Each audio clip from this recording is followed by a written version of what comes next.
একদিকে যখন আরজি করে সেখানে এই সিট গঠন করা হয়েছে, যে ভাঙচুরের ঘটনা সেই সিট রয়েছে কলকাতা পুলিশের তরফ থেকে গঠন করা এই বিশেষ তদন্তকারী দলে রয়েছে 15 জন সদস্য।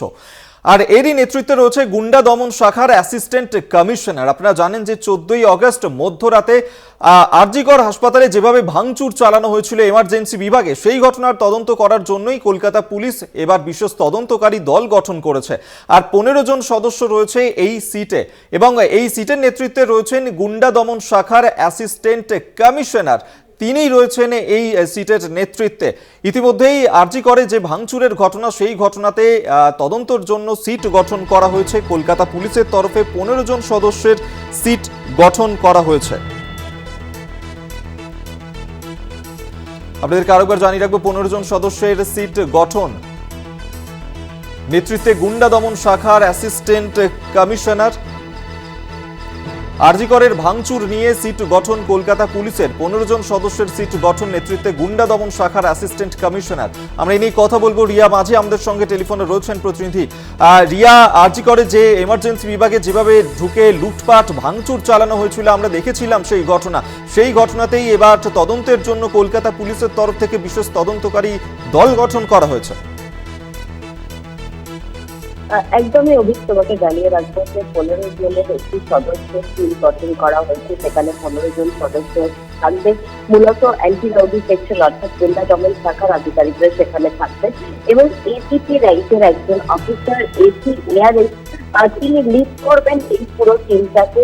যেটা আমরা দেখেছিলাম যে সেদিন রাত দখলের কর্মসূচি ছিল, এই দিনকে এই ঘটনা ঘটে যেখানে জোর করে অর্থাৎ একটি মব সেটা ঢুকে পড়ে আরজি কর হাসপাতালে, এবং সেখানে এমার্জেন্সি বিল্ডিং তারা রীতিমতো ভাঙচুর চালায়।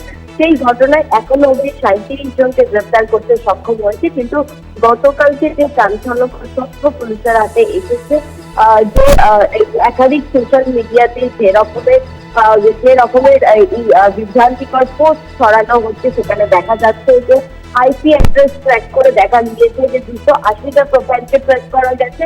তার মধ্যে একাধিক প্রোফাইল, প্রায় 30টা মতো প্রোফাইল, সেটা ফেক প্রোফাইল, কোনোটা পাকিস্তানের, কোনোটা বাংলাদেশের, কোনোটা উত্তরপ্রদেশ, মধ্যপ্রদেশ, রাজস্থান, এইসব জায়গার প্রোফাইল।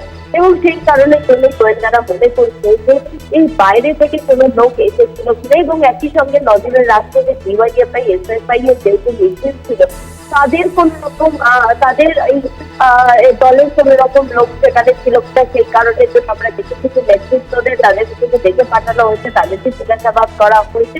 এবার একটি সিট গঠন করলো, এবং আরো স্ট্রং ইনভেস্টিগেশন করার জন্য কিন্তু মূলত এই সিট গঠন। এখনো অব্দি প্রায় 1000 জনকে তারা চিহ্নিত করেছে, তার মধ্যে 37 জনকে গ্রেপ্তার করা হয়েছে। আরো যাতে দ্রুত গ্রেপ্তারের প্রসেস জারি থাকে বা দ্রুত ইনভেস্টিগেশন শেষ করতে পারে, সেই কারণের জন্যই মূলত এই 15 জনের টিম গঠন। বেশ, ধন্যবাদ তোমায় রিয়া মাঝি, আমাদের সঙ্গে টেলিফোনে ছিলেন প্রতিনিধি।